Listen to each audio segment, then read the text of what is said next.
Alright guys, here we are again, another episode of Roller Pigeon Evolution.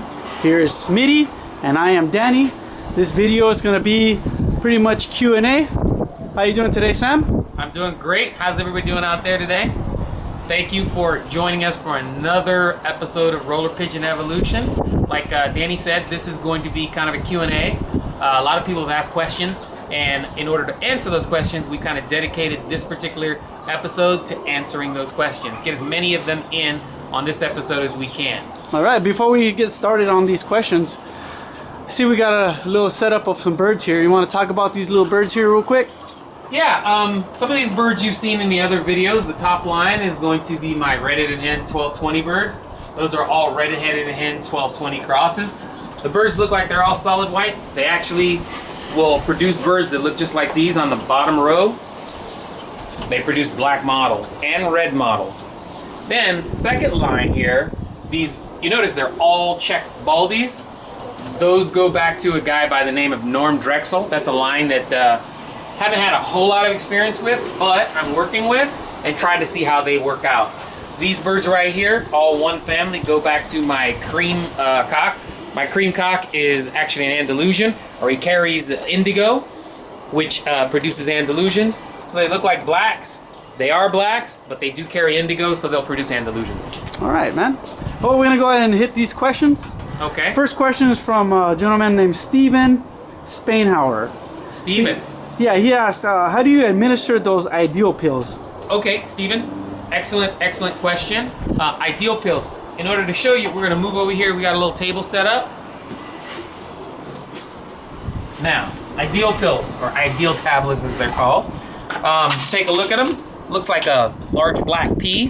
What you want to do, let me grab one of these birds out of here. You're going to hold one of the birds like this. You're going to open his mouth. Take one of these pills and deposit it into his mouth. Make sure that you work it down to where it goes all the way down, or at least it's not stuck right here in his air passage. Because if it does get stuck in the air passage, you may suffocate your bird, which you don't want to do. So make sure you work that down until you feel it's past it. Okay? All right. What's the next question? Another thing was, somebody asked also if we can get a kind of close-up of the meds and stuff like that, because I guess we didn't have give them enough time to kind of take a look at the labels, things like that. So kind of a quick brief on what they are and what they're for. Ideal tabs. Ideal tabs is kind of the preventative measure, in the sense that when your birds start looking a little sickly, they start getting a little down, and you notice they're just not themselves, this is going to be your first line of defense. You want to give them the ideal tabs for about 5 days. So Monday through Friday, 5 days, and you should notice a progressive development as far as how they progress in their recovery from that. If they do not recover after you've done 5 days with an ideal pills and you see no improvement, what you want to do, you want to step up your game a little bit. You want to move to a Tylen. Okay, how do you administer this? 1 tablespoon per gallon of water. So you got 1 gallon, 1 tablespoon into the gallon, shake it, mix it up. 5 days, they're going to drink this, and you should notice a progression in their, what do you call it? Improvement. Of their health, yeah. Exactly, their improvement in health, you should notice that pretty much after 5 days. If you don't, so you've gone through the ideal, you've gone through the Tylen, now you still notice nothing, okay? So you got a problem. You may have a bacterial infection. You may have coccidiosis in your birds. If none of these work on it, okay, separate from those, you can move to a Corid. Corid is a coccidiosis treatment. So if your birds have coccidiosis, they're getting really dark green droppings, that's what Corid is for, okay? Again, 1 tablespoon per gallon of water also. Okay? If you notice in the mouth of your birds, white sticky substance, that is going to be canker. 9 times out of 10, it's going to be canker.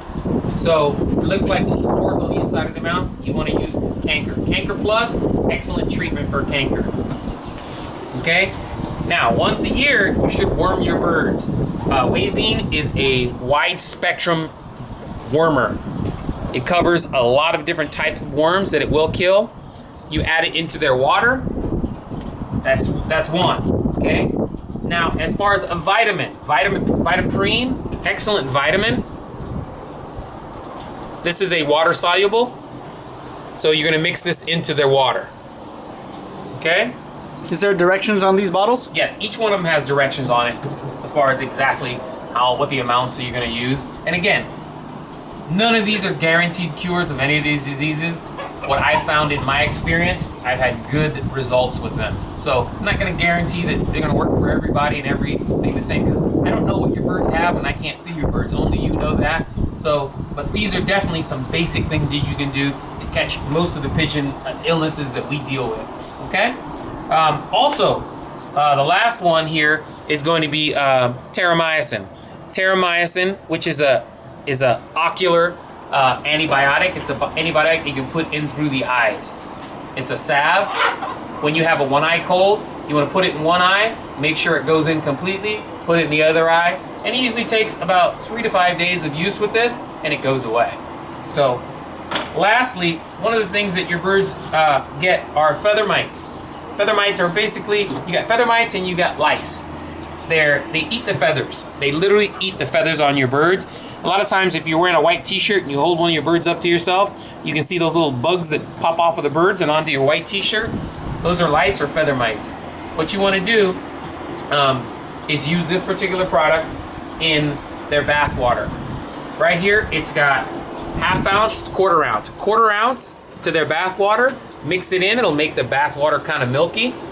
And what happens, the birds are gonna bathe in this, it's gonna get all over their feathers and it's gonna kill the mites. If you bathe all your birds in this, you rid your loft of mites.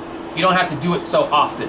Okay. You wanna do this probably once every 5-6 months, or when you notice there's an infestation of feather mites or lice in your loft, okay? All right. So we're gonna go ahead and move on to the next question. This question is from JL185. JL. If we can show how your breeding boxes are set up and what you use for water, food, and grit. Okay, so let's just start off what I use for water. Something that everybody can find at home is a milk carton. You want to leave the lid on those too. Stops birds from pooping into the water. So if you notice I did this little diagram on it, it's about 3 inches across.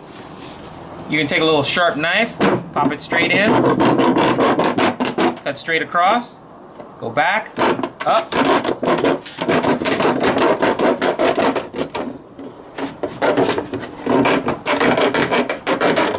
Right there, there's your water container.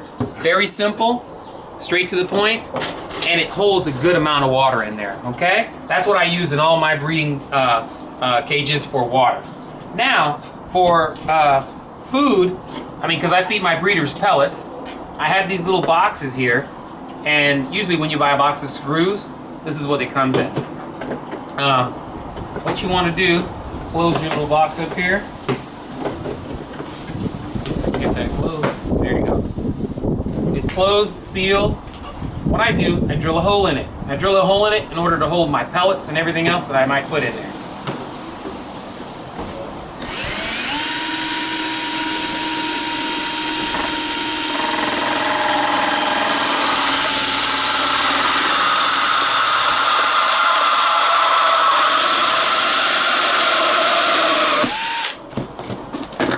Right there. Boom. That is my feed container. And what I like about these personally is, you know, birds are really picky when they eat. They start kicking all the food around. You save a ton of food by doing this, and it keeps all the food inside. Exactly, because the birds have to stick their head inside, and they can, like Danny just said, they can pop the food left, right. Doesn't matter. They're not going to lose any of it. Whereas if you have it in a bowl, what happens? They tend to pick through everything that they don't like, and they kick it out on the floor or whatever, and that's pretty much lost food. So you got your food, you got your waterer. Now, when you're breeding individuals, and I use pellets, you don't need grit. When you're breeding individuals and you're using pellets. When you're using grain, you definitely need grit. Or if you're breeding open loft, then you just put the grit in a container to where all the birds can access it. All right, and then moving on, we will get back to the first half of that question when we go back inside and take a look at the individuals and stuff like that. What percentage of of pellets do you use, and how much food do you feed a kid of 20 birds? And this question comes from Jose Cesares. Jose, okay, Jose, good question. As far as how much food you feed a kid of birds, and the other question was pellets, correct? Yes. Okay, I have used 22% pellets and I've used 16% pellets. And what I found, 22% pellets, it's a little high in protein. And what happens, the birds' droppings get really, really runny. They get really nasty. It doesn't smell too good either. So what I've done is drop down to 16% pellets and noticed that the results as far as my babies and as far as how healthy my babies are is exactly the same. So I would say stick with the 16%. I've gone from 22 to 16 and I prefer the 16. As far as how much food you're going to give a kit of 20 birds, it's going to be 1 tablespoon per bird per day. That works out to about a cup and a half of mixture. Whatever your mixture is, whether it's going to be a regular grain or it's going to be a wheat Milo combination, whatever the case may be. So a cup and a half is enough for 20 birds, which equates to 1 tablespoon of food per bird per day. All right. Now the next question is from a gentleman named Jonathan Walker. Okay, John Walker. And he's asking if you put anything in your water, like bleach or anything like that. Now, as far as putting stuff in the water, yeah, there's a couple things that I've heard people put in the water that I've actually tried that have worked very, very well. One, if you've got a 5-gallon container of water, definitely put a cap full of bleach in there. And what that's going to do, it's going to keep the bacteria down, keep any algae or anything from growing in the water that might be harmful to your birds. So 1 cap full of bleach in the water, not an issue. Also, a garlic clove, a large garlic clove smashed into the water, perfect. It's great for your birds.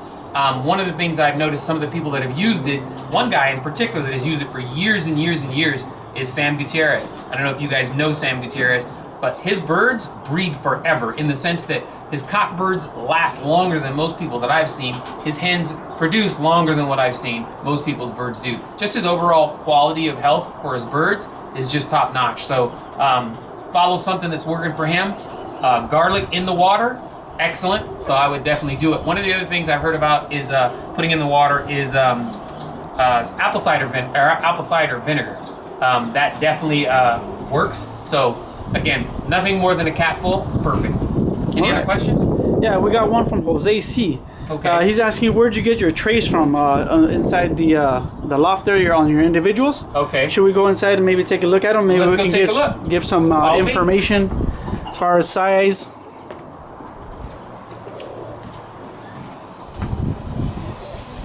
Okay, Jose. Jose was asking about the trays. These trays underneath, this particular tray is stainless steel. It's a 216 grade stainless steel. Stainless comes in different grades. You got 316, 305, 304, and what it is, 316 being your higher grade, it will not corrode, it will not rust. Doesn't matter how long you leave water in it, or you can submerge it in water, 316 grade stainless doesn't rust. So you got stainless steel trays. These particular trays, they are 20.5 inches wide, and they are 20.75 inches deep. Your lip on them is going to be an inch and a half lip. Now, stainless steel tends to be kind of pricey. The prices come way down, but it tends to be still kind of pricey. You can ask pretty much any sheet metal worker or sheet metal fabrication house. Just Google sheet metal fabrication in your area, and what's going to come up is these guys that actually make things like this. So you give them the dimensions, and they'll ask you, okay, do you want it out of stainless? Do you want it out of galvanized? Do you want it electro galvanized? And you can choose at that point based on your finance and what they're charging, what you want to do. But this one right here is galvanized. Galvanized will rust. It's going to take probably maybe 5-10 years before it rusts, but galvanized will rust, whereas stainless is never going to rust. So that's the difference. Now, since we're here, can we take a measurement of your individuals, maybe? Do you know the size? Oh, well, as far as the sizes, overall, the height is going to be 16.5 inches. The width is going to be 24 inches, and the depth is going to be 24 inches. So you're looking at 16.5, 24, and 24 in depth. Okay. All right, and the next question is from P. Loc Uno. Okay. He wants to know how do you sex birds? How do you determine whether they're a male or female? Okay, let's go back out to the birds and we'll see what we can find. All right.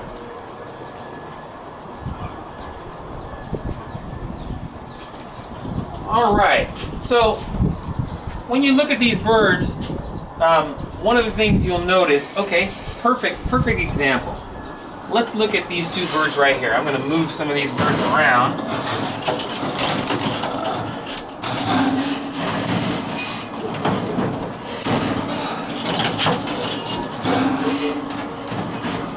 Okay, if you look at these two birds right here, markings are identical. The markings are exactly the same. Let's take a look at that one. So they almost look like the same bird.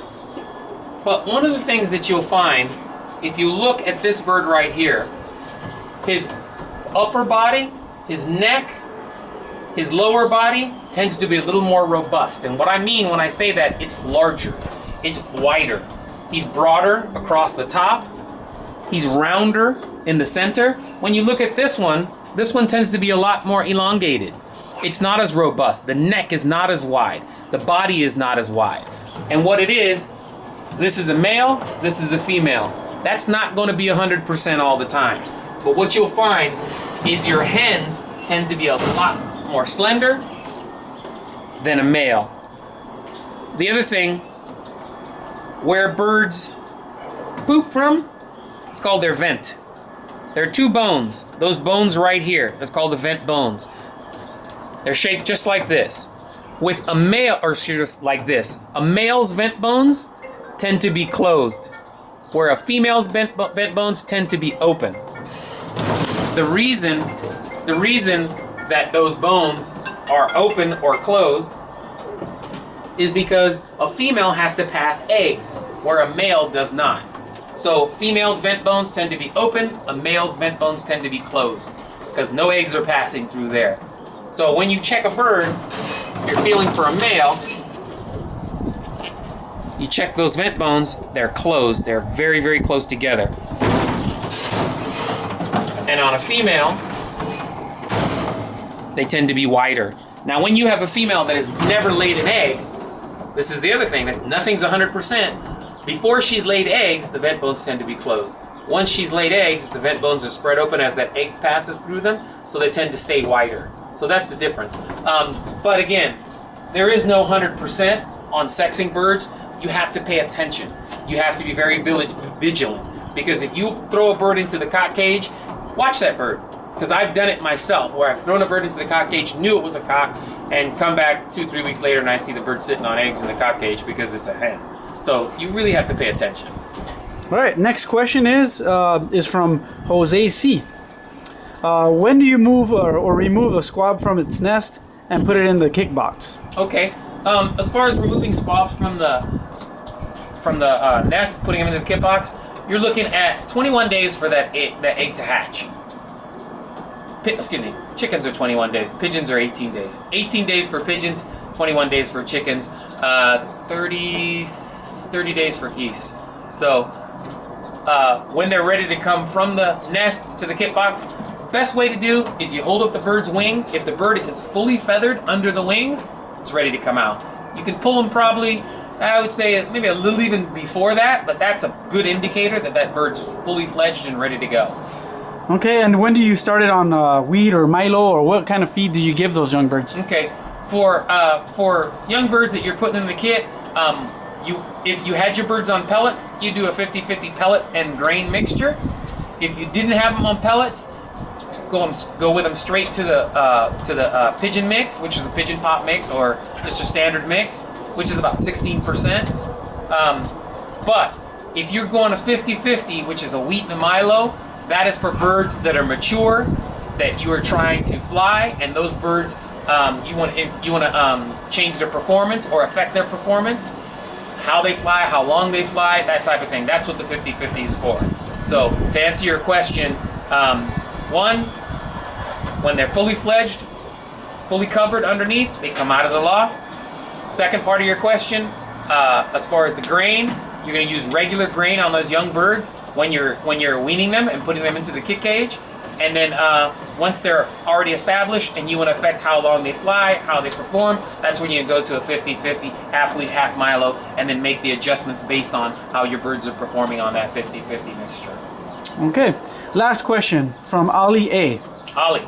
All right, how long does it take to home young birds versus mature birds? Okay, so homing birds, if they're birds that you got from somebody else and you want to home them, and they're young birds, they're squeakers, what you want to do is starve them down. So you give them maybe a day to a day and a half with no food, cut the water on them also, and again, if you're using, come on, we'll walk over here.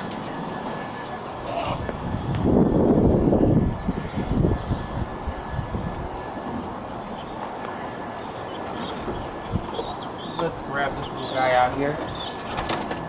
So, birds at this age, say if you bought youngsters or you got some youngsters from somebody at this age, that's a perfect age to start homing them, okay? So you're gonna cut the food on these birds. You're not gonna feed them for about a day, maybe a day and a half. You're gonna take the water out from them. You wanna make sure that those birds have been able to access a fly pen like this, which they can go in and out. They can go in and out of the kit cage, and they've got space to walk around and kind of familiarize themselves with their surroundings. If you've done this for about 2 weeks, maybe 3 weeks, that's fine. That day that you cut the food on them, you can open the cage. You don't want to scare them out. You open the cage and you let them out. They're going to be very hungry, so they're going to come in and out of that cage. The best thing to do is once they've all come out of the cage, throw some food in there, let them go back into the cage. That's for young birds. One of the things that I do for sorry about that, chickens are getting wild. One of the things I do with older birds when I'm gonna train an older bird, a bird maybe I got from somebody else, and you're gonna locate at your place, the best way, which is to me a surefire way, is pluck them. You wanna pluck the first like 8 feathers out, gone completely, pluck the first 8 feathers on the other side, and you're good to go. Those birds will take probably about 2 months to grow those feathers back. During that period, you can put them on top of the cage. You don't need a fly pen because they're not going anywhere. As the feathers grow back and they learn how to fly again, what happens, they can go in and out. They can go to the floor, from the top of the cage down to the floor and back into the cage. So it kind of works really nice with older birds. I don't suggest plucking squeakers. I do not. All right. But older birds, yeah, I definitely do that. All right, man. Well, those are all the questions we have. You want to close the video? Yes, thank you guys. Again, thank you for all your questions. I appreciate your support. If I didn't answer your question, please make sure you go online and ask the questions. If there's any new questions that come up, please go ahead and ask. Thank you guys for joining us for another edition of Roller Pigeon Evolution, and have a great day. See you on the next video. See you guys.